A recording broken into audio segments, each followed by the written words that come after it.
अब देखिए, हरियाली तीज करने वाली माताएं थोड़ा ध्यान से सुनो। जो तीज करते हो, हरियाली करो, उस तीज की महत्वता क्या है? एक ही व्रत करने से संपूर्ण फल की प्राप्ति हो जाए, संपूर्ण फल मिल जाए। ऐसा एक महापुराण की कथा में अपने को समझना है कि उसकी मूल तत्वता, उसकी महत्वता है क्या, उसका महत्व। भगवान ब्रह्मा, भगवान विष्णु और भगवान शिव, इन तीनों की जो अर्धांगिनियां, ब्रह्मणी, लक्ष्मी और पार्वती, इन तीनों ने तप कर कर, साधना कर कर ब्रह्मदेव को, भगवान विष्णु को और भगवान शंकर को प्राप्त किया। और तीनों ने प्राप्त कर कर तीनों देवताओं से वर मांगा कि वर हमको ऐसा दीजिए कि हमारे तप साधना का फल नारी को तीज के दिन प्राप्त हो जाए। अब देखिए जरा, एक ही व्रत से, एक ही उपवास से उसको संपूर्ण तप साधना का फल प्राप्त हो रहा है, संपूर्ण तप साधना का फल उसको मिल रहा है। मात्र एक व्रत, केवल एक व्रत कर रहे हैं, संपूर्ण तप साधना का फल उसको। ऐसा कोई व्रत, ऐसी कोई साधना, ऐसा कोई शंभो शरण। क्या स्त्री भगवान शंकर के शिवलिंग का स्पर्श कर सकती है? क्यों नहीं? हरियाली तीज जब माताएं करती हैं, शिव जी से पार्वती जी ने पूछा कि आप बस रजस्वला धर्म के समय पर स्पर्श ना करें, रजस्वला धर्म के समय पर भगवान को छुएं ना, मंदिर देवालय शिवालय ना जाए। रजस्वला धर्म के समय पर भगवान के मंत्र का जाप करना नहीं छोड़ना, भगवान का नाम लेना नहीं छोड़ना। कोई ने कहा, गुरुजी हमने तो सुना है कि रजस्वला धर्म के समय पर नारी भगवान का नाम भी नहीं ले सकती।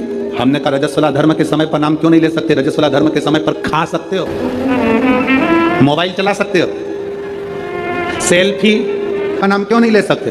कौन सी पुराण में लिखा है रजस्वला धर्म के समय पर भगवान का भजन नहीं करना चाहिए या नाम नहीं लेना? रजस्वला धर्म के समय पर मालूम पड़े कोई व्यक्ति मर रहा हो और प्राण छूट रहे हो, तो क्या वो भगवान का नाम नहीं लेगा? उसके मुख से भजन नहीं निकलेगा? अरे अंत समय प्रभु आना पड़ेगा, वचन दिया तो निभाना पड़ेगा। रही है अंत समय में कौन सी घड़ी हमारी आखिरी है, कौन सा पल हमारा आखिरी है, कौन सा समय हमारा आखिरी है, किसको मालूम है साहब? किसको पता है? किसको मालूम? तो ब्रह्मणी ने ब्रह्मदेव से मांगा, लक्ष्मी जी ने भगवान विष्णु से मांगा, पार्वती जी ने भगवान शिव से मांगा कि ऐसा वर दे दीजिए जिस वर से एक ही व्रत करने से संपूर्ण फल की प्राप्ति हो, संपूर्ण फल मिल जाए। ऐसा एक। अब देखिए, हरियाली तीज करने वाली माताएं थोड़ा ध्यान से सुनो। एक हरियाली तीज, गणगौर की, ये दो तीज के व्रत ऐसे होते हैं जिसमें जब माताएं करती हैं तो उस समय पर उमा, ब्रह्मणी और लक्ष्मी, इन तीनों की आराधना का फल उसको केवल एक व्रत से प्राप्त हो जाता है। पुराण की कथा कर रही है, भगवान शंकर का संवाद कर रहा है, शिव कथा कर रही है। अपने भीतर एक बात हमेशा उतार कर रखना, एकादशी का व्रत करो, चाहे सोमवार का व्रत करो, चाहे पशुपति व्रत करो, चाहे तीज का व्रत करो, चाहे चतुर्थी का व्रत करो, चाहे पंचमी का करो, चाहे छठ का करो, तुम्हारी मर्जी पड़े जो व्रत करो। पर शिव महापुराण की कथा कहती है जैसे माता पार्वती जी ने भगवान शंकर से जाकर प्रार्थना करा कि हे भोलेनाथ, मेरा मन करता है कि मैं तप साधना करूं और उस तप साधना के पुण्य को इकट्ठा कर कर मैं आपको समर्पित करूं। आपके मन में जब व्रत करने का भाव प्रकट हो जाए, आपके मन में जब दान करने का भाव प्रकट हो जाए, आपके मन में तप साधना करने का जब भाव प्रकट हो जाए, तो शिव कथा कहती है एक बार अपने पति के कानों में यह बात जरूर डालिए कि मेरा मन कर रहा है कि मैं पशुपति व्रत कर लूं, मेरा मन कर रहा है कि मैं सोमवार का व्रत कर लूं, मेरा मन कर रहा है कि मैं भगवान की ये सोमवार का व्रत, ये 16 सोमवार का व्रत, ये पशुपति व्रत मैं धारण कर लूं। ये अपने मन की बात आप अपने पति से जरूर कहें, अपने परिवार में जरूर कहें। शिव महापुराण की कथा कहती है आपका किया गया उपवास, आपका किया गया भजन, आपका किया गया मंत्र जाप, जब आप करने के लिए बैठे, उपास करें, मंत्र जाप करें, कीर्तन करें, तो आप जब जप करने या कीर्तन करने या मंत्र जाप करने या उपास करने के लिए जब तैयार हों और आगे बढ़ें, उपवास करते समय, तप साधना करते समय कोई परिवार का व्यक्ति आकर यदि आपका हाथ पकड़कर उठा दे या आपको अपशब्द कहे तो ये श्रेष्ठता नहीं है। आप करो पशुपति व्रत, आप करो सोमवार के व्रत, पर निवेदन है कि व्रत करते समय, व्रत के पहले आपके परिवार वालों को, आपकी पति को, माता पिता को, परिवारजन को ये बात बता दी जाए कि हम ये व्रत कर रहे हैं। उसका कारण केवल इतना सा है कि जब हम ये परिवार वालों को बता देंगे कि हम व्रत कर रहे हैं तो आपके व्रत में कोई टोकने वाला नहीं रहेगा, आपके व्रत को कोई रोकने वाला नहीं रहेगा और आप निष्कपट भाव से भगवान की अविरल भक्ति को धारण कर सकते, निष्कपट भाव से भगवान के भजन को धारण कर सकते। कितना सुंदर वर्णन किया गया है महामृत्युंजय मंत्र का। यदि हम किसी ब्राह्मण से अनुष्ठान करवा रहे हैं, महामृत्युंजय मंत्र का यदि हम किसी ब्राह्मण से अनुष्ठान करवा रहे हैं, शिव महापुराण की कथा कहती है अनुष्ठान पत्नी करवा रही है या पति करवा रहा है, सास करवा रही है या ससुर करवा रहा है, घर का जेठ करवा रहा है या जेठानी करवा रही है। शिव महापुराण की कथा कहती है जितने लोग आपके घर में रह रहे हैं, जितने लोगों के साथ आप 24 घंटे घर के अंदर रह रहे हैं, जब हम पशुपति व्रत करें या महामृत्युंजय का अनुष्ठान किसी ब्राह्मण से करवा रहे हैं या मंदिर में हम अनुष्ठान करवा रहे हैं, तो भी हमारे चित्तवृत्ति से हमारे परिवार वालों को यह मालूम होना चाहिए कि मैंने उन ब्राह्मण के द्वारा अपने परिवार के हित के लिए, अपने बुजुर्ग के हित के लिए, अपने घर के हित के लिए मैंने महामृत्युंजय का अनुष्ठान करवाया है। उसका पुण्य 4 गुना बढ़ता है, जिससे घर के लोगों में कोई विस्मयता उत्पन्न ना हो,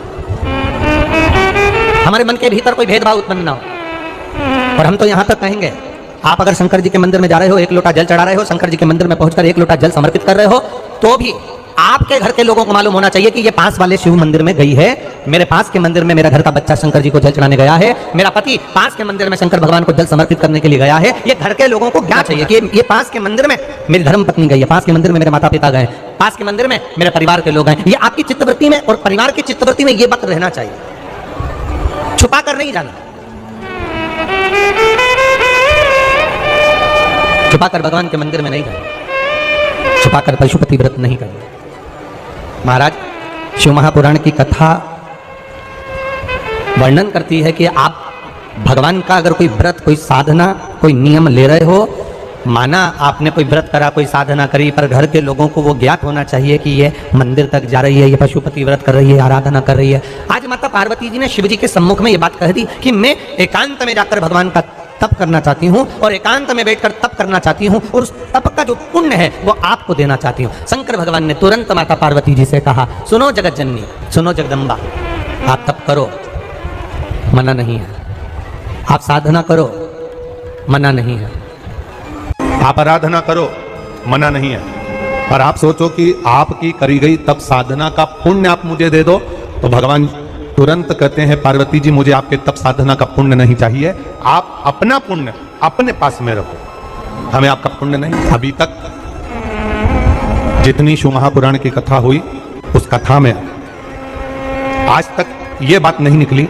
जो आज आप लोगों के बीच में इस भोपाल नरेला विधानसभा में जो कथा चल रही है, इसमें ये कहना चाह रहे हैं। बड़ा ध्यान लगाकर सुनना। आप अगर 5 महीने तक, 6 महीने तक, 3 महीने तक, 2 महीने तक, 15 दिन, 20 दिन, 1 महीना, 1 साल, 2 साल, 8 साल, 4 साल अगर आपने शंकर भगवान को जल चढ़ाया है, तो शिव महापुराण की कथा यहां तक कहती है कि आपके घर में अगर कोई व्यक्ति बहुत दयनीय स्थिति में पड़ा हुआ है, हॉस्पिटल में पड़ा हुआ है, कोई तकलीफ में पड़ा हुआ है, कोई कष्ट में पड़ा हुआ है, तो आप जब भगवान शिव को जल समर्पित करो, तो बाबा से ये विनती कर कर भी जल समर्पित कर सकते हो कि मेरे परिवार का एक व्यक्ति, उसका इस साथ में ये हो गया और वो हॉस्पिटल में पड़ा, उसका नाम ये है, गोत्र ये है। बाबा, हमने जो तप साधना करी है, हमने जो इतने महीने तक आपको जल समर्पित करा है, हमने जो बेलपत्र समर्पित करी है, मेरे बाबा आज स्वीकार करना। और जो हॉस्पिटल में पड़ा है, जो कर्जे में लदालूम पड़ा है, जो तकलीफ भोग रहा है, ऐसी कृपा करना बाबा कि मेरे 2 महीने जो मैंने जल चढ़ाया है, उस चढ़ाए गए जल का पुण्य मैं उसके खाते में देती हूँ और उसको ठीक कर देना। ये पुण्य का। भारत की भूमि पर कई माता में मेहंदियां लगाती हैं, चूड़ियां पहनती हैं, सुंदर चुनरी पहनती हैं, माप करती हैं, माता का आराधना करती हैं। उसका कारण केवल इतना सा है, तो होता है कि चंचुला देवी जब 14 दिन तक शंकर और पार्वती अपने गुफा में से बाहर नहीं निकले शिव महापुराण के यजमान बनने के लिए, तब माता चंचुला देवी ने हाथ जोड़कर मां जगतजननी जगदम्बा को सुंदर वस्त्र, सुंदर चूड़ियां, सुंदर आभूषण माता के चरणों में ले जाकर समर्पित करे थे और कहा, मां इन चूड़ियों को जो मैं दे रही हूं, ये लाल चूड़ी, ये लाल श्रृंगार, ये लाल वस्त्र, जो लाल चूनर जो मैं प्रदान कर रही हूं, मां बस ऐसी कृपा कर दे कि तू इन चूनर को धारण करे और मेरा भी सौभाग्य, मेरा भी सुहाग अमर कर दे। क्यों चढ़ाया जाता है? क्योंकि भगवान शंकर की सबसे छोटी लड़की जो है वो सुख सुंदरी है, और ये जो छोटी लड़की है सुख सुंदरी, ये नारी को अखंड सौभाग्यता का वर प्रदान करती है। कौन सी नारी, किस नारी को अखंड सौभाग्यता देती है? तो महाराज शास्त्र कहता है, जिस नारी के भाग्य में लिखा होता है कि इसको वैधव्य होना है, इसके पति को समाप्त होना है, अगर वो नारी अशोक सुंदरी वाली जगह पर जल चढ़ा देती है, तो पति पर अगर काल भी मंडरा रहा होता है तो माँ अशोक सुंदरी महाकाल से कहकर काल को टाल देती है। वो अशोक सुंदरी का श्री शिव चालीसा। जय गणेश गिरिजा शुभन मंगल मूल सुजान, कहति अयोध्या दासी तुम देहु अभय बलिदान। जय गिरिजापति दीन दयाला, सदा करति संतन प्रतिपाला। भाले चंद्रमा सोहतनी के, कानन कुंडल नागी फनी के। अंगी गौरी शिव गंगे बहाए, मुंडी माले तनि छाड़ी लगाए। बस्ती खाल बाघंबर शोहे, छवि को देखे नाग मन मोहे। नैना मातु की हवे दुलारी, बामे अंग सोहत छवि न्यारी। कर त्रिशूल सोहत छवि भारी, करति सदा सतुरन छयकारी। नंदी गणेश सोहे तह कैसे, सागर मध्य कमल है जैसे। कार्तिक श्याम और गणराऊ, या छवि को कहीं जात न काऊ। देवन जब ही जाए पुकारा, तब ही दुखी प्रभु आप निवारा। किया उपद्रव तारकी भारी, देवन सब मिली तुम ही जुहाई। तुरन सरानन आप पठायो, लवनी में से महामारी गिरायो। आप जलंधर असुर संहारा, सुयसि तुम्हारा विदित संसारा। त्रिपुरासुर सन युद्ध मचाई, सब ही कृपा कर लीन बचाई। किया तपहि भागीरथी भारी, पूरब प्रतिज्ञाता सुपुरारी। दीनन मह तुम सबको नाही, सेवक स्तुति करत सदाही। वेद नाम महिमा तब गाई, अकथि आनंदी भेद नहीं पाई। प्रगति उडति मंथन में ज्वाला, जरत सुरासुर भय बिहाला। किन्हीं दयात करी सहाई, नीलकंठी तब नाम कहाई। पूजन राम चंद्र जब किन्हा, जीत के लंक विभीषण दिन्हा। सहस कमल में हो रहे धारी, किन्हीं परीक्षा तब ही पुरारी। एक कमल प्रभु राखहु जोई, कमल नयन पूजन चह सोई। कठिन भक्ति देखी प्रभु शंकर, भय प्रसन्न दिए इच्छित वर। जय जय जय अनंत अविनाशी, करत कृपा सबके घटवासी। दुष्ट सकल नित्य मोह सतावे, भ्रमत रहो मोहि चैन न आवे। त्राहि त्राहि मैं नाथ पुकारू, यही अवसर मोहि आने उबारो। ले त्रिशूल शत्रु को मारो, संकट से मोहि आने उबारो।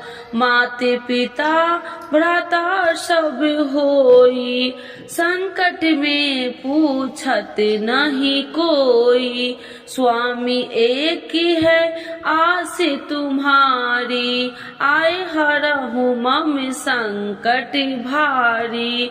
धन निर्धन को देते सदाही, जो कोई जाचे सो फल पाही। स्तुति कहे विधि करे तुम्हारी, क्षमहु नाथ अब चूकी हमारी। शंकर हो संकट के नाशन, मंगल करन विघ्न विनाशन। योगी अति मुनि ध्यान लगावे, सारद नारद शीस नवावे।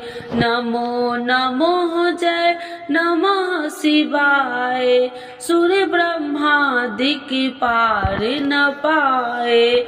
जो यह पाठ करे मन लाई, तापर होती है शंभु सहाई। ऋनिया जो कोई हो अधिकारी, पाठ करे सो पावनिहारी। पुत्रहीन कर इच्छा जोई, निश्चय शिव प्रसाद ते ही होई। पंडित तिरोदशी को लावे, ध्यान पूर्वक होम करावे। तिरोदशी व्रत करे हमेशा, ताकि तन नहीं रहे कलेसा। धूप दीप नैवेद्य चढ़ावे, शंकर सन मुखी पाठ सुनावे। जन्म जन्म के पाप नशावे, अंति धाम शिवपुरी में पावे। कहत अयोध्या दासी आस तुम्हारी, जानी सकल दुखी हरहु हमारी। नित्य नेम कर प्रातः ही पाठ करो चालीसा, तुम मेरी मनोकामना पूर्ण करो जगदीश। मगसर छठी हेमंत ऋतु, 164 जान। स्तुति चालीसा शिव ही, पुण्य के कल्याण। आज के युग में शिव चालीसा पाठ व्यक्ति के जीवन के लिए बहुत महत्वपूर्ण है। शिव चालीसा की सरल भाषा के माध्यम भगवान शिव को आसानी से प्रसन्न किया जा सकता है। भक्त अपने जीवन में पैदा हुई कठिनाइयों और बाधाओं को दूर करने के लिए श्री शिव चालीसा का नियमित पाठ करते हैं। श्री शिव चालीसा के पाठ से आप अपने दुखों को दूर कर भगवान शिव को असीम कृपा प्राप्त कर सकते हैं। शिव चालीसा का पाठ हमेशा सुबह जल्दी उठकर स्नान करने के बाद करना चाहिए। भक्त प्रायः सोमवार, शिवरात्रि, प्रदोष व्रत, त्रियोदशी व्रत एवं श्रावण के पवित्र महीने के दौरान शिव चालीसा का पाठ किया जाता है। तो एक बार बोलिए प्रेम से शिव जी की जय, माता पार्वती की जय।